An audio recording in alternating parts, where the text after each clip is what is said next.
Before watching this video, subscribe and get more information like this.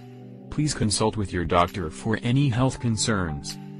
Women with intact reproductive organs have 2 ovaries, and cancer that starts in either ovary is called ovarian cancer. While risk remains low, all women who have ovaries also have some risk for ovarian cancer, which accounts for about 3% of cancers in women. There is no way to guarantee you will not get ovarian cancer, but there are ways to help prevent it. Method 1. Reducing your risk with lifestyle choices. Step 1. Reduce your risk with your reproductive choices. Although scientists aren't sure why, you can reduce your risk for ovarian cancer by making certain choices about having children and controlling your fertility. You can reduce your risk for ovarian cancer by having at least 1 baby. Studies show that the more pregnancies you have, the more you can reduce your risk. You can also reduce your risk by using birth control pills, which containing both estrogen and progesterone, for at least 5 years. A history of breastfeeding or hysterectomy may also reduce the risk of ovarian cancer in women. Step 2. Breastfeed your children. If you do have children, breastfeeding is one way to reduce your risk for ovarian cancer, though scientists are still not sure why. Try to breastfeed for at least a year, which has been connected with a moderately reduced risk of ovarian cancer.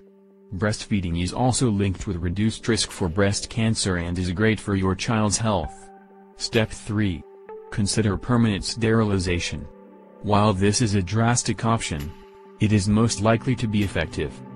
If you are over 40, done having children, and at a high risk for developing ovarian cancer, talk to your doctor about whether you should have your reproductive organs removed.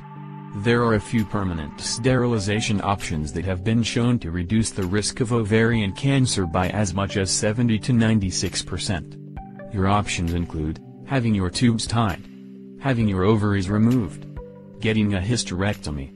Step 4. Maintain a healthy weight. Studies show that women who are obese during early adulthood are more likely to develop this type of cancer, so you can potentially reduce your risk by maintaining a healthy weight.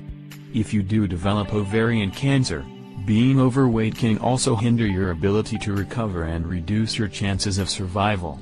If you are overweight, check out this helpful WikiHow guide to learn more about losing weight safely. Method 2.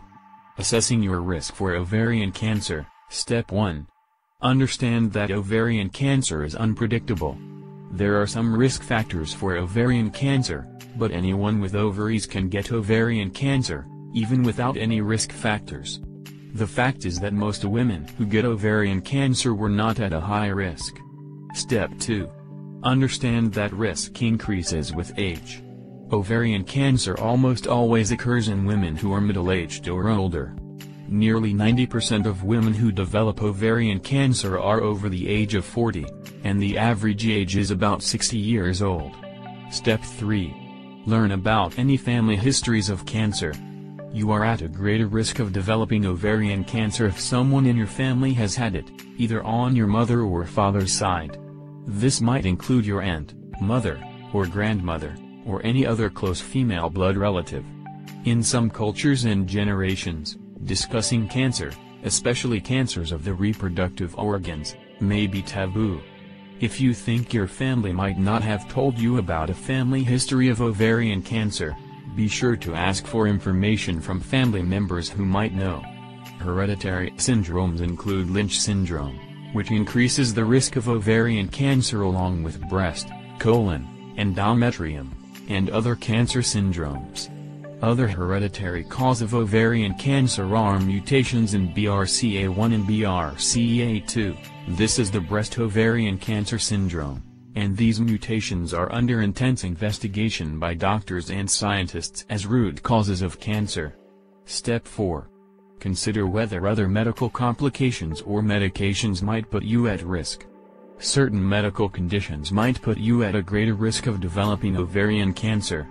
These include, if you have had breast, uterine, or colorectal cancer, or melanoma. If you have endometriosis. If you have taken estrogen by itself, without progesterone, for 10 or more years, this can include hormone replacement therapy. If you have a specific genetic mutation called BRCA1 or BRCA2, which is associated with Lynch syndrome. Step 5. Understand how your background might contribute to risk. There are other factors that seem to put women at a greater risk of developing ovarian cancer. These include being Caucasian, especially from a North American, Northern European, or Ashkenazi Jewish background. Never having had biological children. Having been overweight during early adulthood. Method 3. Watching for symptoms and screening for cancer. Step 1. Watch for symptoms that are not typical for your body. Pay attention to any abnormal bleeding from the vagina, especially if you are past menopause. If you experience any of the following every day for 2 weeks or longer, see your doctor immediately. Pelvic or abdominal pain, back pain, feel exhausted or worn down all the time, bloating, frequent urination, upset stomach or heartburn, constipation, unusual vaginal discharge. Step 2. Talk to your gynecologist. There is no easy or reliable test for ovarian cancer in the absence of symptoms or warning signs. If you are experiencing unusual symptoms or at an increased risk for ovarian cancer, talk to your doctor to see if further screening would be helpful. Know what is natural for you. Understand your body and how it functions. Advise your doctor of any changes in your body, especially if the changes involve pelvic pain or an unusual vaginal discharge. Step 3. Talk to your doctor about screening for ovarian cancer. If you are at risk, and especially if you have developed symptoms that are unusual for your body, ask your gynecologist whether you should be screened for ovarian cancer. The sooner ovarian cancer is detected, the more likely you are to be able to treat it. Your doctor may recommend a rectovaginal pelvic exam, a transvaginal ultrasound, or a CA 125 blood test. Screening can be hard, especially in women who are overweight. It is hard to feel for ovarian enlargement on physical examination, and ultrasound has difficulty with the increased body mass. If you are overweight and considering evaluation, you may want to consider a cord of the pelvis. The owner of this channel does not share the opinion nor is responsible for what is expressed in this video. This information does not belong to the creator of this video production, as it was extracted from the source presented on the description here. This production was made only for information purposes and cannot be used as a medical advice, diagnosis or treatment. Subscribe and share this video with your friends on Facebook and Twitter to get more information like this. Thank you for watching our channel. See you next video.